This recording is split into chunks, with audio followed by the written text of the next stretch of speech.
I'd like to welcome you to the Utilities Technology Committee meeting for Tuesday, September 21st. I'm calling the meeting to order at 2 p.m.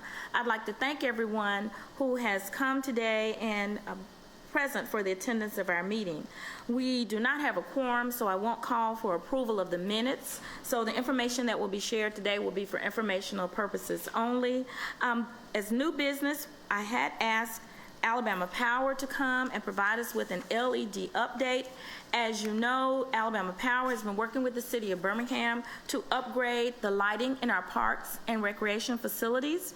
And so we wanted to get an update at this point to see how we are with that project, what we've done, and what still has continued to be done. We know that safety is a very important issue to us and a factor when we want to have our families out enjoying our parks and our recreation centers. So we're very happy to have had this agreement with Alabama Power to provide this lighting for our residents. And on the line we have Mr. Julian Grant. He's a member of the Government and Community Relations team for Alabama Power. Mr. Grant is going to provide us with public safety initiatives and give us an update on our city parks and recs and the LED lighting. Mr. Grant, are you there? Yes, ma'am, I am, Counselor. How are you? Hi, very good. We're going to get you to speak up just a little louder for those of us who are in the audience. And we very happy to have you here and to bring this information for us. If you could just give us again your name and title, and we'll let you go ahead with your presentation. Okay. Good afternoon, everyone. I hope that everyone can hear me. My name is Julian Grant, and again, I'm with the Government and Community Relations team for Alabama Power Birmingham Division. All right, so I'll go ahead. Is that loud enough? Can everyone hear me? I think we're doing better now. Is that okay? Yes. Okay. Go ahead. Perfect. Well, again, thank you all for having me here today. Grateful to be able to come to you today. This is actually my first Utilities Committee meeting, so certainly happy to speak to everyone on projects that we at Alabama Power really value, these partnerships. And so just wanted to give you all an update on two of the primary projects that we're working on.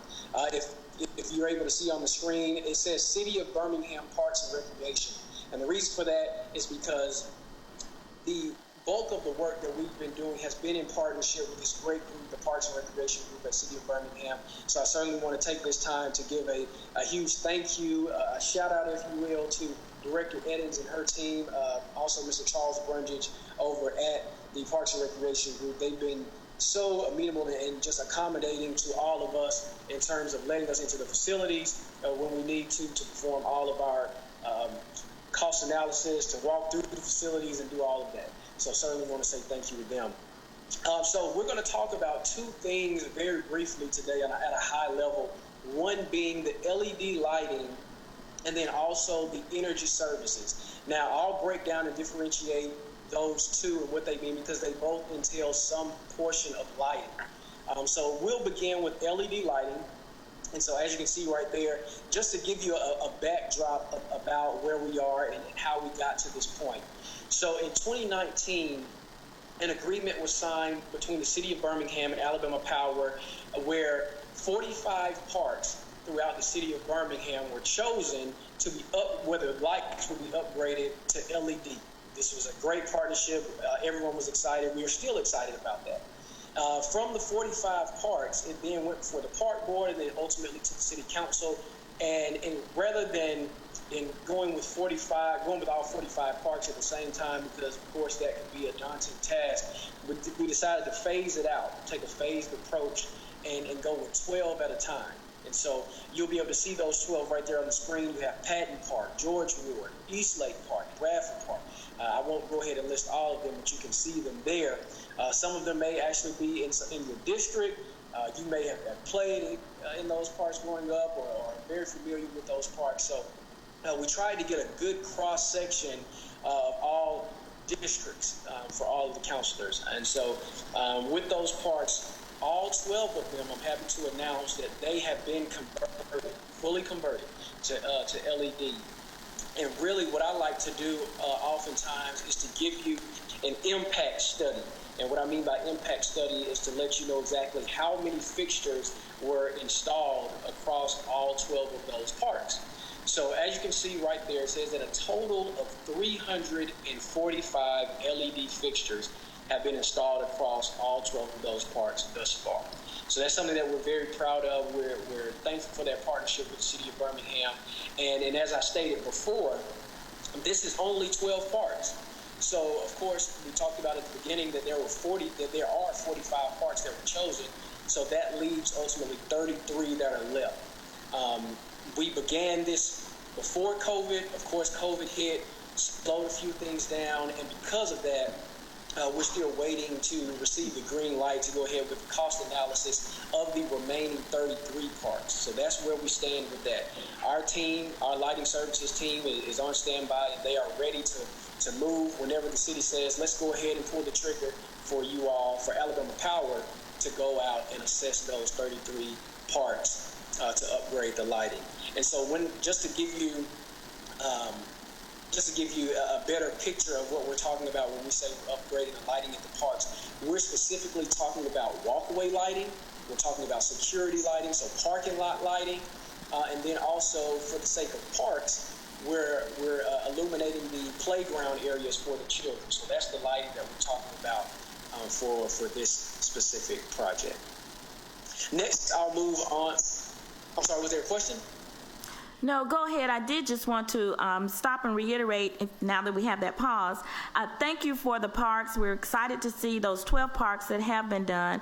Just for public record, or just for the note for the residents, these parks that were chosen as part of this first phase, that was due to collaboration with all 9 councilors. We wanted some equity in where those conversions would be done, and we wanted citizens across the city to be able to see and have an idea of what that full project would mean. So I just want to take this time to thank my fellow councilors, where we did a lot of negotiating and sort of bartering back and forth to be sure that there was some equal representation in those. And as you noted, of course, I am happy to see Wiggins Park and then Central Park, that's close to me in District 8, to see those and see again that cross-representation of parks that were done. So thank you for that. As you also said, COVID-19 caused some delay in this, and I think COVID-19 has touched us in every facet of our lives, not only from a personal, but of course from a professional or work setting.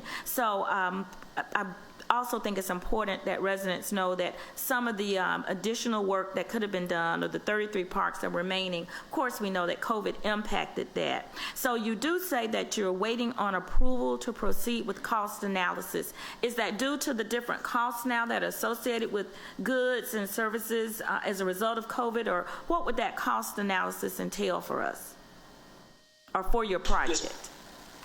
So for the remaining parks, the cost analysis will simply be for our engineering team to go out to each of those parks and do exactly what we did for the first 12. So we would look at how many lights are at each of the parks. We would look at what type of fixtures are currently there and what we could install that would be comparable in an LED fixture. And so we would then get that cost for those pieces of equipment. However, really when we were speaking with the Parks and Rec team, I believe that the focus shifted to what we're about to discuss next, which was the energy services aspect of the parks. And so I believe that's where some of that came from, in terms of let's halt right now on the site lighting and let's focus on the athletic field lighting that are at the parks.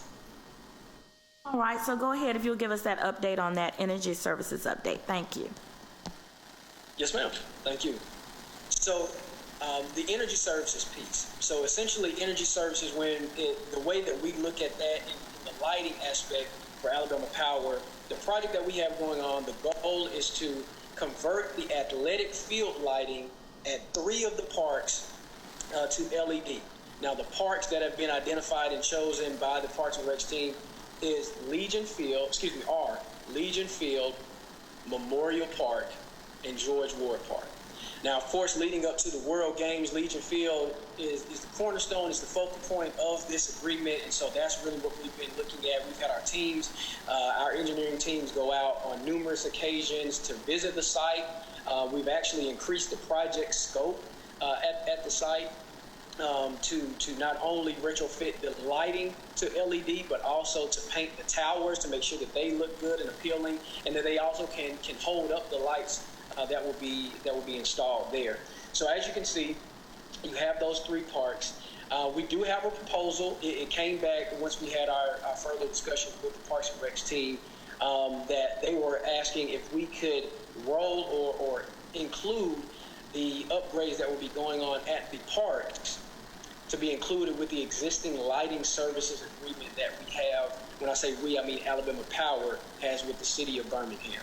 So what that essentially means is that the agreement that we just finished talking about with the 45 parks, the first 12 that's already been completed, they asked if we could basically conjoin that with the work that will be done at the Parks for Energy Services, meaning the athletic field lighting. So not only will we be focused on the site lighting that you see on the walkways and lighting up the playgrounds, but now that it will be a continuation of that, meaning that we would now be lighting the fields. So that goes for the football fields, that goes for the tennis courts. That's what this energy services piece would be focused on.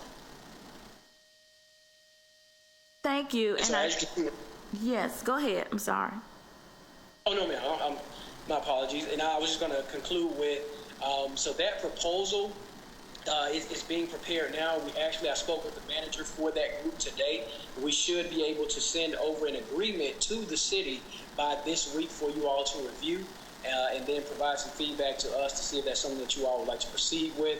And from the conversations that we've had, I just wanted to make the note that in order for us to complete the installation of the athletic field lighting, the upgraded athletic field lighting at Legion Field prior to the World Games, which would be in July of 2022, that we would need to receive some form of authorization by at the latest September 28th. And of course that's next week, but that's what we're receiving from the contractors who will be working on it, and because they're mindful of the time and the work that they would have to put into it to make sure that the project scope was fully completed by the World Games for you all. Well, of course, we want to have all of our lights turned on and the work completed as we host the World Games in July of 2022. So we'll be sure to be sure that administration gets this information so that that deadline certainly can be met and the paperwork is submitted and conversations have been held so that we won't fall short of that particular upgrade, because that's very important to the citizens of Birmingham and to the city itself and to the World Games team. So thank you for that, and we'll also follow through to ensure that administration has that information.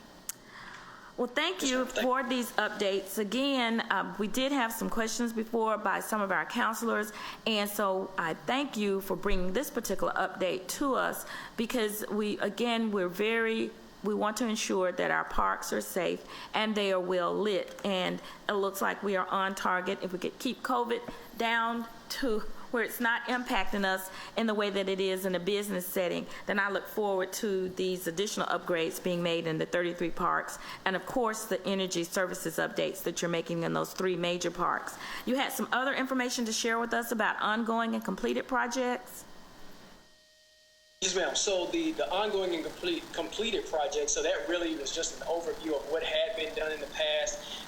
You'll see as you work throughout the documents, I just wanted to provide a visual representation about what the park looked like before the lights have been retrofitted, and then now with the new LED lights being placed in the park, just to give you that visual representation there about how well lit it is now. And then also, in comparison to where we are in the holistic view of the agreement with the 45 parks, now with 12 of them being completed. So we're roughly 27% complete with that full agreement. So that's all that's primarily for.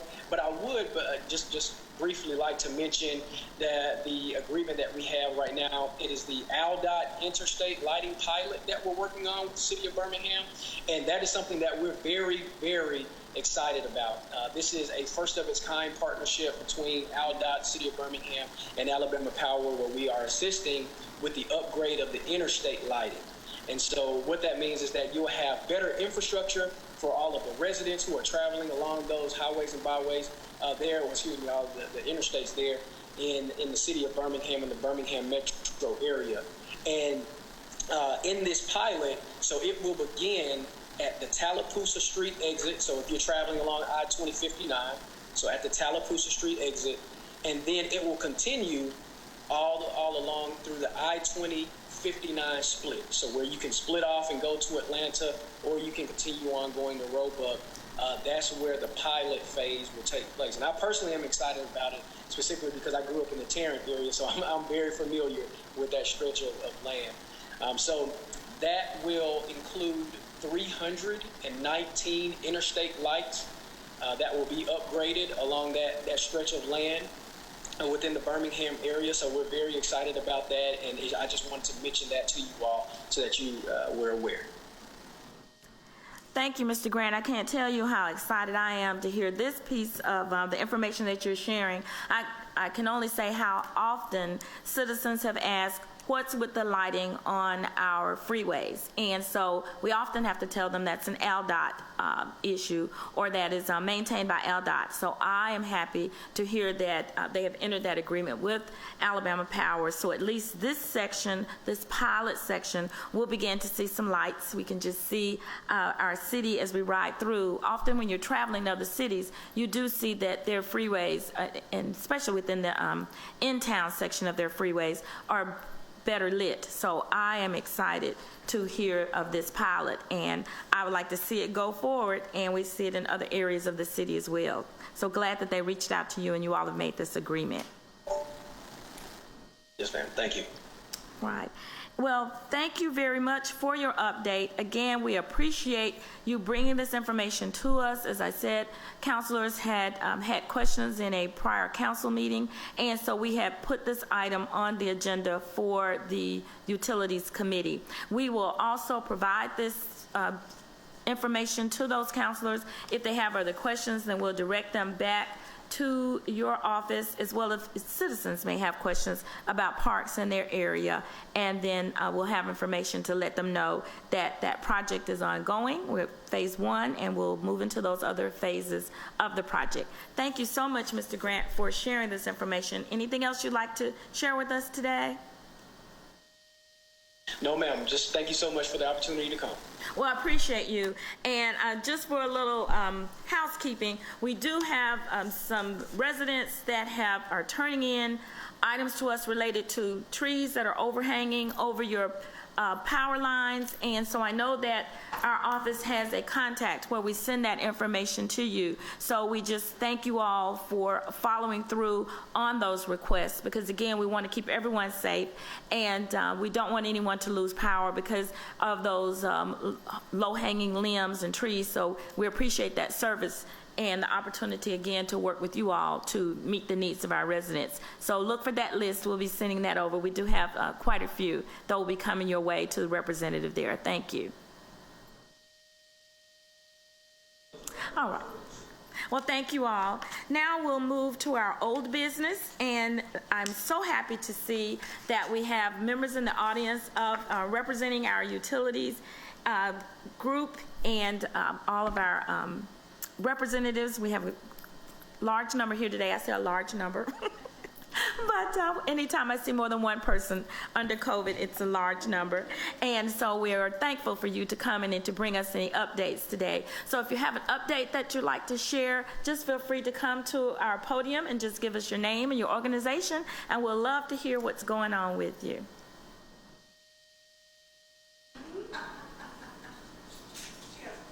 I know, yes. Hi, my name is Katie Bosson. Hi. I am with Birmingham Waterworks, and I'm in the Public Relations Department, Communications. And our update, we are still reaching out to our customers who have felt an impact financially with COVID-19 and the pandemic. We are referencing them to our own H2O Foundation and also what is happening in the city and with the state, the resources that are available for them for helping them with their bills if they are behind. And we're working diligently to work with anyone that has a problem or has a concern or is just a little bit behind to a lot behind.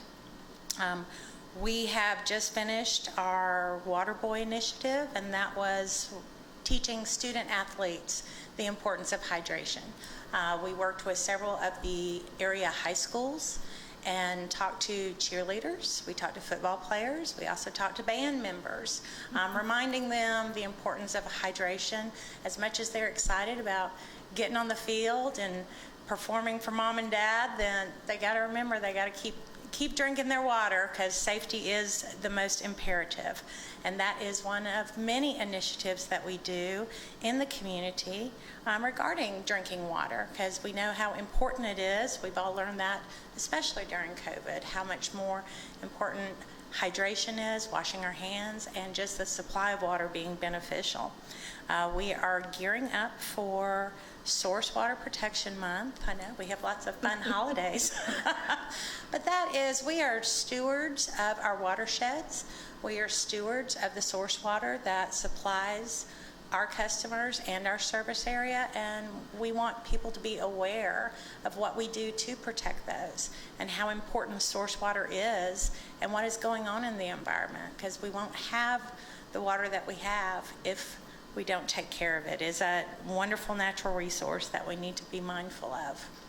We're also, our Consumer Confidence Report, it is required by the EPA, it's federal law. It is sent to every customer in the summertime. Usually you get it around June. It is sent with your June bill. And that is where they check up on us and they rate us. They make sure we pass all our tests and we are doing what we're supposed to do regarding regulations and rules. And we do very well. We are very diligent in what we do for our water, for our community, and we're kind of proud of it. So we start talking about it, and we know that our water tastes great. You don't have to buy bottled water. Our water tastes great, and we do a great job keeping it clean. So we are kicking off a campaign. That's where my props come in. Do you need a banner? No.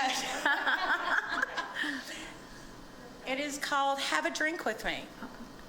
And we are inviting everyone to remember to have your drink of water. And it is clean, it tastes great, and we want you to enjoy it. We want you to know that not every water tastes great. If you've ever traveled to other areas, you may have encountered some that had a little something. So we are excited about that campaign. We're going to do some community partnerships. Magic City Classic, we're working on a partnership with Railroad Park with hydration stations, so we can remind the public and our customers you have great water, and we're happy to give it to you, and we're proud of what we do. Well, thank you so much for bringing us this update. I am very encouraged to know that you're continuing to help our residents. Again, the reference to COVID and how some families have really been challenged and fallen short with being able to meet those utility bills. So I'm thankful for the H2O Foundation. Yes, ma'am. And really thankful for what you all do and for trying to assist our residents. I see that the hashtag on the campaign, I think it was hashtag Drink Up Birmingham. Drink Up Beham. Drink up Beham, but we want you to drink up water, okay? That's right. So I'm really excited to know about this campaign. I guess I'm showing my age, the day that I ever thought we'd be drinking water out of a bottle that I pay for. Exactly. And I'm so happy to hear that we have great water quality here in the city of Birmingham, that we can take that drink right out of the faucet. So thank you. You're more than welcome. Well, thank you so much for bringing us this update today. Thank you. Next up. Good afternoon. Good afternoon. I am Terry Williams with AT&T Alabama. I'm glad to be here as always. I did want to mention we are continuing our proud deployment of AT&T Fiber, which is gig up and gig down. So we started this in Birmingham back about 3.5 years ago. I was very fortunate this summer that I went and I followed all of our linesmen and crew folks out and have a library of pictures showing them groundwork, aerial work, all these different things that our company is doing to get extensive fiber network. And I spent a couple of days in Inslee, which is now green, with gig-powered internet access from AT&T. So it just continues and continues. There's several hundred homes, businesses throughout the past 3 years, and now on to the next 2 to 3 years with a plan that we have to just give residents and potential customers just a better product to keep up with all the activities that we're doing at home today and at work.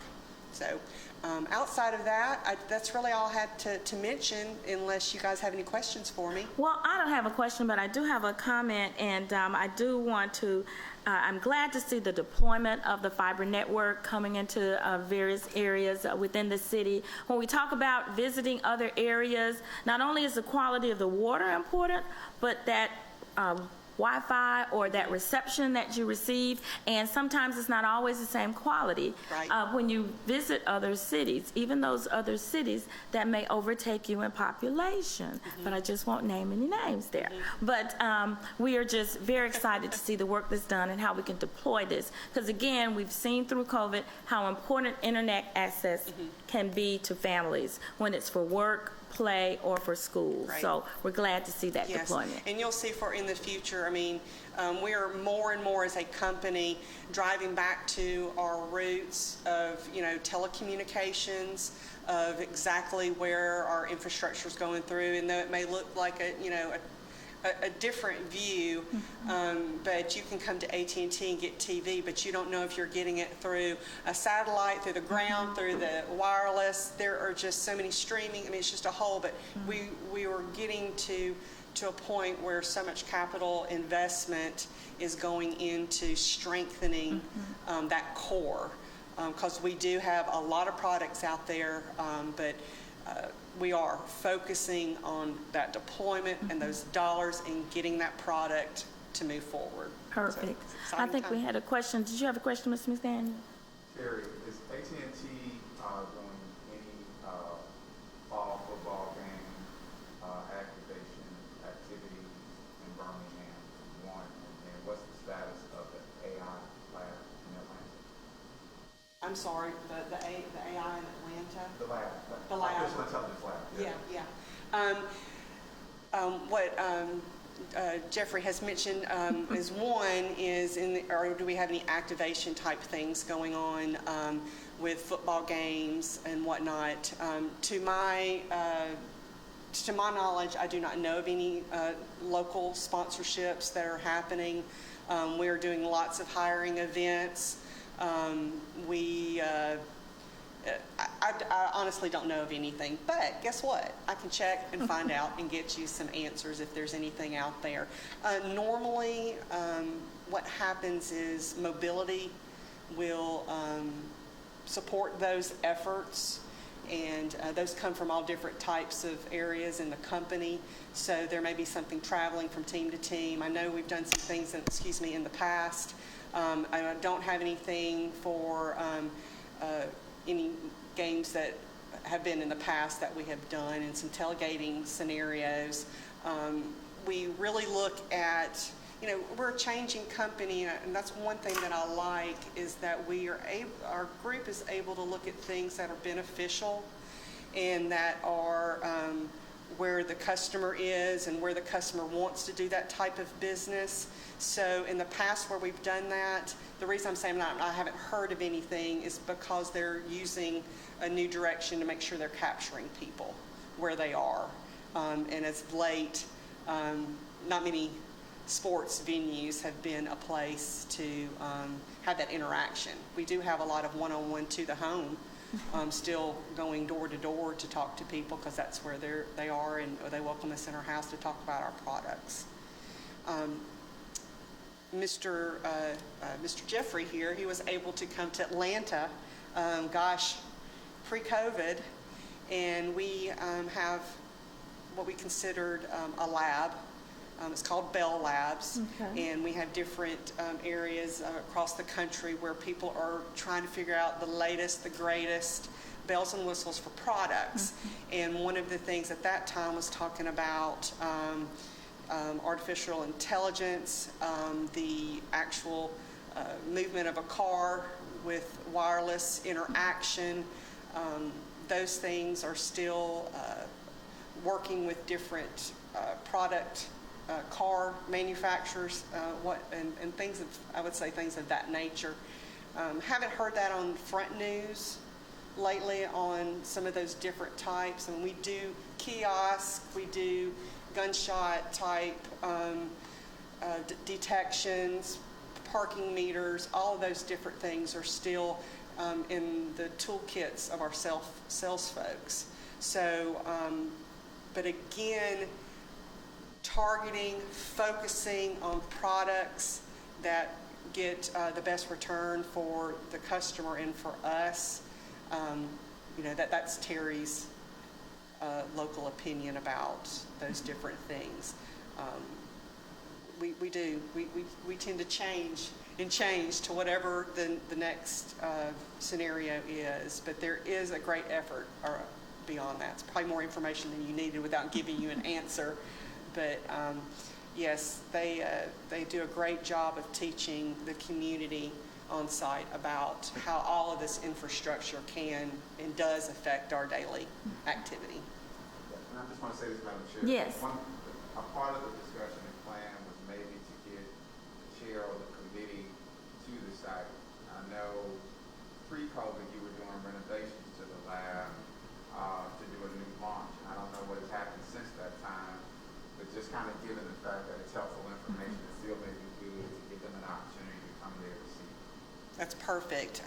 What I can do is check to see with the standing of what is actually there to be presented, if they're ready for guests, if they're taking guests, and how COVID actually is affecting groups coming in. I think we all know that our workplace is a lot different, and we are still doing some different mandates and questions about how we come into work and questions that are asked. So that is probably going to be my first question, is how are we entertaining outside guests?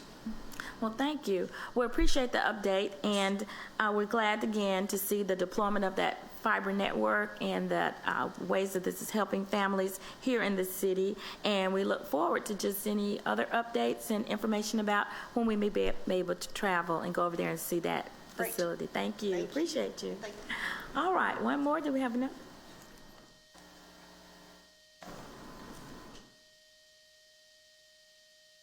Good afternoon, Kimberly Adams with Crown Castle. I don't have really any exact update, but just want to say thank you, and this is great to be here in person since it's been way too long that I've been able to join you. Our offices still aren't reopened, but we do obviously have workers still working 24/7 on improving connectivity and infrastructure in Birmingham, so thank you. Well, thank you. Appreciate the update, and great to Thank see you. you in person as well. Thanks.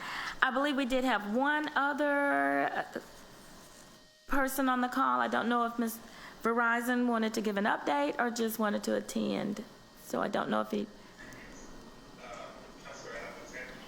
Yes, we're getting you ready now. All right, go ahead and speak again. Thank you, Justin. You could just introduce yourself. Thank you. Yes, good afternoon, Chairwoman Alexander. I'm Justin Tanner, Director of Government Affairs at Verizon. First, like my counterpart, I'd like to say it's great to be back. This is my first meeting since the pandemic started back over a year and a half ago, and it's just great to kind of see some familiar faces again. And it was certainly great running into you yesterday at the BBA event. A couple of quick items from Verizon. The first is, as you know, over the last year, the city of Birmingham recently adopted a small cell ordinance and also established a process for deploying small cells. Well, some of you may have seen the recent WBRC Channel 6 Good Morning Alabama segment back on August 11th, during which we announced that Verizon had recently launched 5G service, 5G ultra-wideband mobility service in parts of Birmingham, Hoover, and Homewood. So we're very proud of this announcement, and it couldn't have been without the work of this committee, you, Councilor Parker, Councilor Williams, the mayor, and the entire council. Over time, this update will bring increased speeds, connectivity, and reliability to our customers in the Birmingham metro area. The second is in regard to the deployment of our network. For the most part, everything is running smoothly. Our wireless deployment team has scheduled monthly cadence meetings with the city planner to keep the city informed of our build. We've submitted our first batch of permits to the city for review, and these sites are currently moving through the review process with the planning department and other departments at the city. And once we receive those comments back, we will be prepared to submit additional permits. But so far, everything is going very smoothly. And again, it's great to see my fellow peers from other companies that do similar work that we do here at Verizon. Thanks so much. Well, thank you, and we appreciate the update. And again, I'm just always happy when I find that companies like yours and those that are present today, what you're doing for our residents. And again, that connectivity, reliability, and speed, that is very important to us.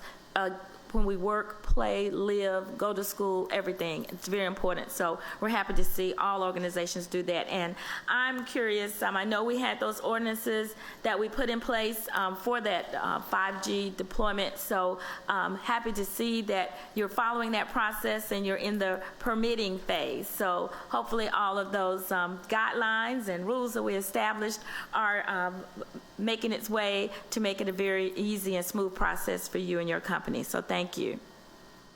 Thank you. All right. Well, having no other business, I'm going to call for an adjournment. And I have a unanimous consent on that. Thank you. Meeting is adjourned. Thank you.